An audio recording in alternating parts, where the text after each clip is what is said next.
On October 7, during Attack 1 the worst S1 worst S, Hamas was greeted as a hero for actions during his attack on Be'eri Kibbutz.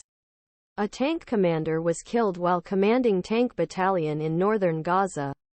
Lt. Col Salman Habaka, a 33-year-old member Israel's Draze minority, broke news of Hamas attack on morning October 7, ran to Be'eri with his troops and brought 2 tanks to Kibbutz, including militant members. He is highest-level officer killed during IDF's ground operation in Gaza Strip. And since beginning of 18 last weekend, Israel has brought military death fee. Habaka was among first Israeli troops to reach the south because full scope and horror of Hamas attack emerged, and later told about his role in Be'eri in a video interview. I came Be'eri see the Brig Gen Barak Hiram, and the first thing he wanted me is fire a shell Hamas hosting house. The first question you can think of, there are hostages?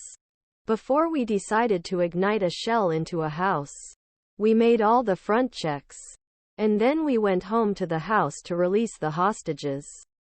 When people heard the tanks of the tanks, suddenly I noticed that there was a moment. While death Habaka supports progress of tank, as more details emerged than bitter nature war Gaza. Hamas and Israeli soldiers are fighting in nearby neighborhoods, and Hamas claimed that they had dropped drone ammunition Israeli troops. In an incident, Israeli troops fought a 3-hour war against dozens of Hamas fighters who ambushed them. According to ambush reports, about 30 Hamas armed men from tunnels equipped with anti-tank missiles appeared and tried to enter the Israeli armored personnel carriers, but failed. The Israeli troops are moving along 3 main roads from south after reaching north-south highway.